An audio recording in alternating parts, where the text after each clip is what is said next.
Hi friends, welcome to my channel. ఈరోజు video చాలా ఈజీగా సింపుల్గా చేసుకునే రెసిపీ బెండకాయ వేపుడండి. రైస్లోకి చపాతీలోకి చాలా అంటే చాలా బాగుంటుంది. ఎప్పుడు ఒకేలా కాకుండా ఒకసారి ఇలా ట్రై చేయండి. బెండకాయ వేపుడి స్టిక్కీగా కాకుండా కొంచెం పొడి పొడిగా ఉండాలంటే బెండకాయ ముక్కలు ఇలా మీడియం సైజులో కట్ చేసుకోవాలండి. అప్పుడు మనకి వేపుడు అనేది కొంచెం పొడి పొడిగా ఉంటుంది. ఇప్పుడైతే మనం తయారీ విధానం చూద్దామండి. దానికోసం ప్యాన్ పెట్టి ఆయిల్ అయితే వేసాను. ఆయిల్ హీట్ అయ్యాక కొన్ని పల్లీలు వేసి వేయించాలండి. మీరు కనుక ఫస్ట్ టైం మా ఛానల్ చూస్తున్నట్టయితే ప్లీజ్ లైక్ చేసి సబ్స్క్రైబ్ చేయండి. పల్లీలు ఫ్రై అయ్యాక ఇందులోకి పచ్చిశనగపప్పు అలాగే మినప్పప్పు వేసి వేయించాలి. తర్వాత ఇందులోకి వెల్లుల్లిపాయలు, ఎండుమిర్చి, కరివేపాకు వేసి వేయించాలి. ఇది ఉదయం లంచ్ బాక్స్ రెసిపీగా కూడా చేసుకోవచ్చండి. చాలా ఈజీగా ఉంటుంది. రైస్లోకి సూపర్గా ఉంటుంది. పోపు ఫ్రై అయిపోయాక ఉల్లిపాయ ముక్కలు వేసుకోవాలంటే ఒక ఉల్లిపాయ అయితే సరిపోతుంది. ఇలా చిన్న ముక్కలుగా కట్ చేసుకుని వేయించాలి. మీలో ఎంతమందికి బెండకాయ వేపుడు అంటే ఇష్టమో కామెంట్స్లో తెలియచేయండి. బెండకాయ వేపుడు ఇష్టపడని వాళ్ళు కూడా ఇలా ఒకసారి చేసి పెట్టండి, చాలా ఇష్టంగా తింటారు. తర్వాత కట్ చేసి పెట్టుకున్న బెండకాయ ముక్కలు కూడా వేసుకుని ఒకసారి కలపాలండి.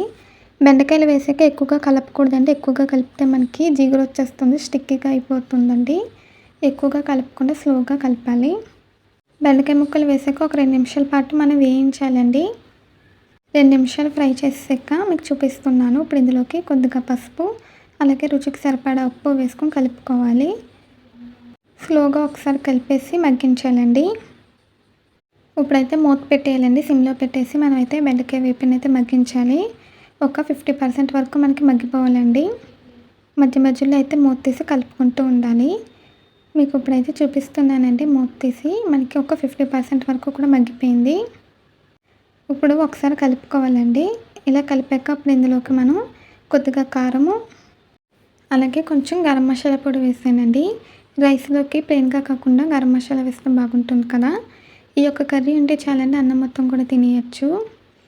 కారం గరం మసాలా పొడి వేసి ఒకసారి బాగా కలిపి మిగతా 50% అనేది మనమైతే మగ్గించాలండి. ఇప్పుడైతే మళ్ళీ మూత పెట్టేసి ఉడికించాలి. మధ్య మధ్యలో కలుపుకుంటూ ఫ్రై చేయాలండి. మీకైతే నేను బెండకాయ వేపుడు ఫ్రై అయిపోయాక చూపిస్తాను.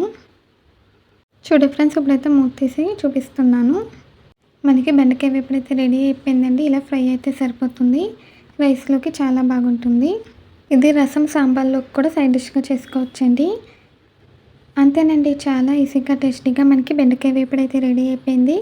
ఈ వీడియో మీకు నచ్చిందండి? నచ్చితే ట్రై చేస్తారా? ట్రై చేస్తే ఎలా వచ్చిందో కామెంట్స్లో తెలియచేయండి. ఈ వీడియో నచ్చితే ప్లీజ్ లైక్ చేయండి, షేర్ చేయండి, సబ్స్క్రైబ్ చేయండి, అలాగే బెల్ ఐకాన్ క్లిక్ చేయండి. ఈ వీడియో నచ్చితే కామెంట్ చేయండి. ఈ వీడియో నచ్చితే మీ ఫ్రెండ్స్కి, రిలేటివ్స్కి షేర్ చేయండి. మళ్ళీ ఒక కొత్త వీడియోతో కొత్త రెసిపీతో కలుద్దాం. Bye friends.